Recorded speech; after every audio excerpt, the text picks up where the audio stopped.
Hello दोस्तों, स्वागत है आप सभी का। नमस्ते उत्तराखंड अशोक जोशी के ऑफिशियल यूट्यूब चैनल पर।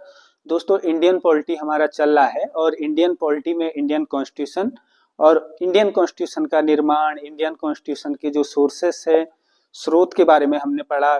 कल हमने features of Indian constitution, Indian constitution की विशेषताओं के बारे में पढ़ा। और इसी क्रम को दोस्तों आज आगे बढ़ाते हुए आज हम अपने भारत के संविधान की प्रस्तावना के विषय में जानेंगे, प्रस्तावना के बारे में पढ़ेंगे, प्रियम्बल के बारे में पढ़ेंगे, या यूं कहे उद्देशिका के बारे में पढ़ेंगे। प्रस्तावना को उद्देशिका के नाम से भी जाना जाता है। तो आइए शुरू करते हैं अपने इस टॉपिक को, भारतीय संविधान की प्रस्तावना या यूं कहे उद्देशिका। जो अंग्रेजी मीडियम के विद्यार्थी है तो प्रियम्बल। दोस्तों, भारत के संविधान की जो प्रस्तावना है या जो उद्देशिका है या जिसे हम प्रियम्बल कह रहे हैं, सबसे पहले यह जानेंगे कि प्रियम्बल होता क्या है, ये प्रस्तावना है क्या। संविधान की जो प्रस्तावना है, यदि उसे संक्षिप्त शब्दों में हम बयां करें तो क्या है।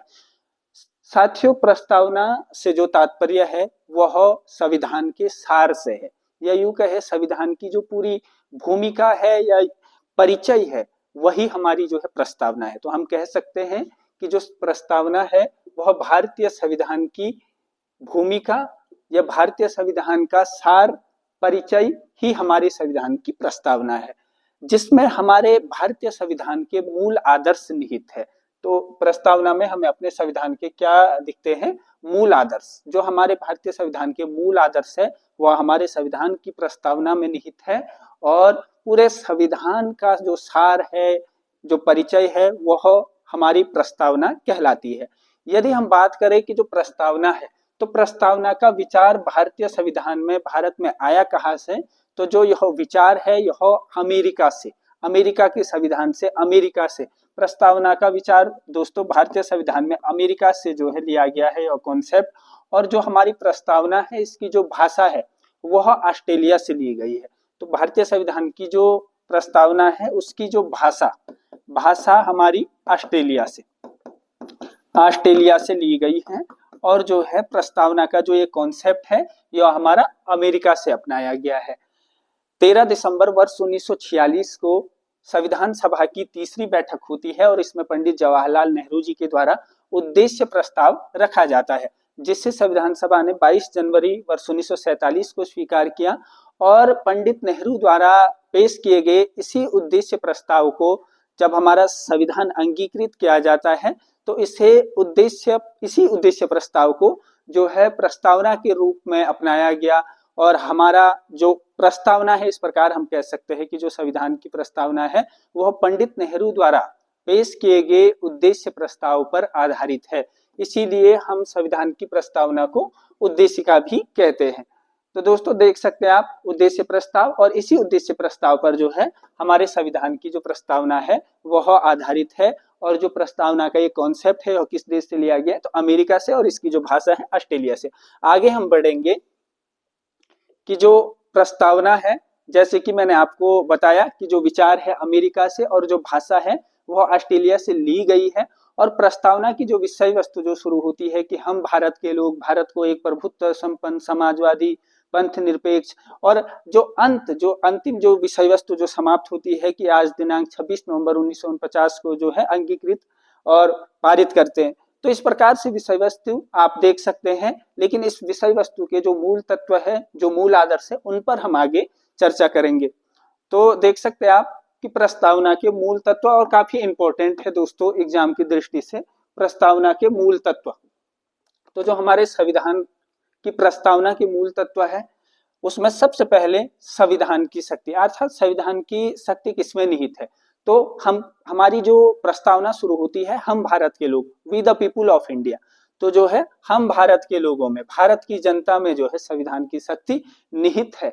और संविधान की जो हमारा भारतीय संविधान की जो प्रस्तावना है, तो प्रस्तावना की प्रकृति हमारे जो संविधान है उसके बारे में बता रही है, उसके स्वरूप के बारे में बता रही है कि जो है हमारा जो संविधान है वह पंथ निरपेक्षता की बात करता है, सेकुलर, समाजवादी, सोशियलिस्ट की बात करता है, एक लोकतंत्रात्मक गणराज्य और प्रभुत्व संपन्न जो है राष्ट्र की बात करता है। तो पंथ निरपेक्ष अर्थात राज्य का आधिकारिक रूप से अपना कोई धर्म नहीं होगा, जहां समाजवाद अर्थात सभी को समान अवसर, समान न्याय, और लोकतंत्र, जनता का शासन, जनता के द्वारा चुने गए प्रतिनिधि, जनता के लिए जो है शासन, लिंकन साहब की परिभाषा जो हम देखते हैं, तो जनता का शासन और गणराज्य होगा, गणतंत्र होगा, अर्थात राष्ट्र प्रमुख जो है वंशानुगत उनका पद नहीं होगा, बल्कि प्रत्यक्ष और अप्रत्यक्ष निर्वाचन से वे चुने जाएंगे।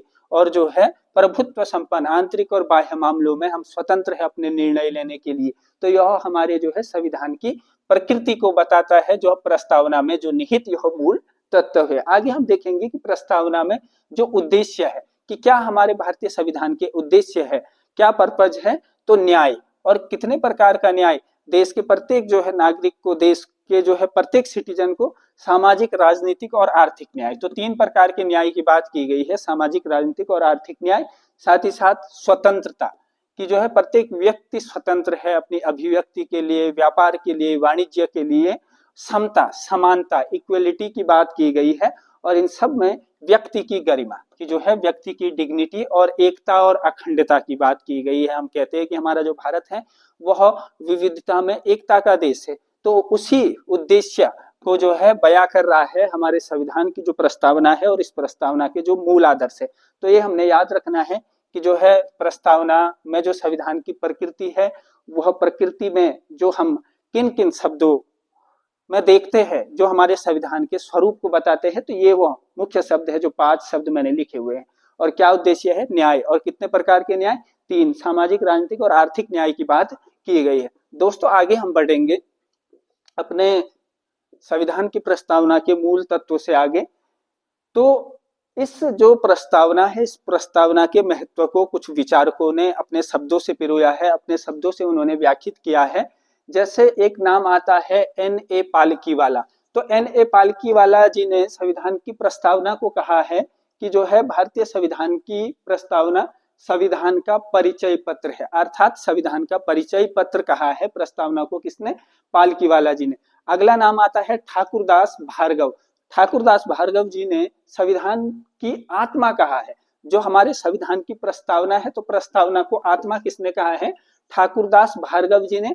और साथ ही साथ संविधान की कुंजी भी कहा है। तो संविधान की कुंजी या संविधान की आत्मा प्रस्तावना को किसने कहा, तो ठाकुरदास भार्गव जी को। और दोस्तों एक पॉइंट याद रखना है कि हमारे संविधान के जो जनक शिल्पी कहलाते हैं भीमराव अंबेडकर जी, उन्होंने भारतीय संविधान के आर्टिकल 32, अनुच्छेद 32, जिसे हम संवैधानिक उपचारों का अधिकार कहते हैं, संवैधानिक उपचारों के अधिकार को भारतीय संविधान की आत्मा का है। तो कंफ्यूज नहीं होना है, अंबेडकर जी ने किसे कहा है, आर्टिकल 32 को, भार्गव जी ने किसे कहा है, प्रस्तावना को। एक और नाम आता है अल्लादी कृष्णा स्वामी अय्यर, जो हमारा ड्राफ्ट कमेटी थी, जो हमारे भारतीय संविधान की जो है सभा के द्वारा जो प्रारूप समिति, उसके भी एक मेंबर थे अल्लादी कृष्णा स्वामी अय्यर। तो कृष्णा स्वामी अय्यर ने प्रस्तावना को कहा है दीर्घकालिक सपनों का विचार। दीर्घकालिक सपनों का विचार, भारतीय संविधान की प्रस्तावना हमारे जो है दीर्घकालिक सपनों का विचार है, जो हमारे जो भविष्य के भारत को बता रही है कि कैसा हमारा भारत होगा, दीर्घकालिक सपनों के विचार। आगे हम बढ़ेंगे दोस्तों।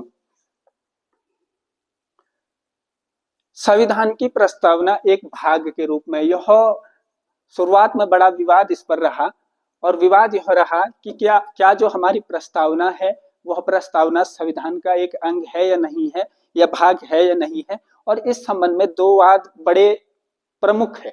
और याद रखेंगे आप, एक वाद है बेरुबारी संघवाद 1960। बेरुबारी एक जगह का नाम है, पश्चिम बंगाल में था, अब पाकिस्तान में है। तो इस बेरुबारी संघवाद 1960 में सुप्रीम कोर्ट ने, जो हमारी उच्चतम न्यायालय है, उन्होंने यह निर्णय दिया कि प्रस्तावना संविधान का भाग नहीं है और इसमें जो है किसी भी प्रकार का अमेंडमेंट या संशोधन नहीं किया जा सकता है। तो याद रखेंगे आपकी किस वाद में जो है सुप्रीम कोर्ट ने कहा कि जो है वो अंग नहीं है, प्रस्तावना संविधान का अंग नहीं है, तो बेरुबारी संघवाद 1960। और उसके बाद एक वाद जो कि भारतीय इतिहास में, भारतीय राजनीति के इतिहास में बड़ा वाद है, केशवानंद भारती वाद 1973, या केशवानंद भारती बनाम केरल राज्य वाद। और सबसे बड़ा 13 जो है न्यायाधीशों की पीठ इसमें बैठी हुई थी। हालांकि केशवानंद भारती हार जाते हैं। केशवानंद भारती जी केरल के एक जो है मठाधीश थे और अपनी जो भूमि है उनकी मठ की, उसको लेकर उन्होंने रीट डाली थी। तो बहरहाल उसके बारे में हम आगे जानेंगे। अभी हम देखते हैं कि केशवानंद भारती जो वाद 1973 है, इसमें सुप्रीम कोर्ट ने अपने निर्णय को चेंज किया और कहा कि जो प्रस्तावना है यह संविधान का एक अंग है और इसमें भी संशोधन किया जा सकता है। तो दोस्तों याद रखेंगे, केशवानंद भारती वाद में जो 1973 है, इसमें सुप्रीम कोर्ट ने यह डिसीजन दिया कि जो है यह भी एक अंग है, संविधान की प्रस्तावना एक भाग है और जो है इसमें भी संशोधन किया जा सकता है। लेकिन एक चीज और कहा, लेकिन जो है संशोधन किया जा सकता है, संविधान में संशोधन किया जा सकता है। साथ ही यह निर्णय दिया कि संविधान के जो मूल तत्व है, जो मूल ढांचा है, उसे बदला नहीं जाएगा। संसद संविधान में संशोधन कर सकती है आर्टिकल 368 के तहत, लेकिन संविधान के मूल ढांचे को नहीं बदलेगी, यह भी जो है व्याख्यात किया गया इस वाद में। तो काफी इंपॉर्टेंट है। जैसे मूल ढांचे में जो है, जो हमारी गणतंत्र की हम बात करते हैं, गणतंत्रात्मक शासन व्यवस्था, न्यायपालिका की जो है स्वतंत्रता, तो ये तमाम जो बेसिक स्ट्रक्चर है इसमें चेंज नहीं कर सकती। यदि करेगी तो सुप्रीम कोर्ट अवैध कर देगा, अवैध घोषित कर देगा उस संशोधन को। अब जो है जैसे केशवानंद भारती वाद में जो है सुप्रीम कोर्ट ने कहा कि एक भाग है, प्रस्तावना संविधान का एक जो है भाग है, इसमें संशोधन किया जा सकता। तो उसके कुछ वर्षों के बाद जो है वर्ष 1973 में संविधान की प्रस्तावना में संशोधन कर 3 नए शब्द जोड़े गए। काफी इंपॉर्टेंट एक क्वेश्चन है। और अब तक एक बार ही जो है संशोधन हो रखा है, एकमात्र बार, वह 1976 में। और कितनावा? 42वां संविधान संशोधन 1976। तो 42वें संविधान संशोधन 1976 के तहत संविधान की प्रस्तावना में जो है संशोधन किया गया, अमेंडमेंट किया गया। और कौन 3 नए शब्द जोड़े गए? तो जो है समाजवादी, सोशलिस्ट, पंथ निरपेक्ष, सेकुलर और अखंडता, जो है अखंडता, इन 3 शब्दों को जो है इसमें जोड़ा गया, इंटीग्रिटी।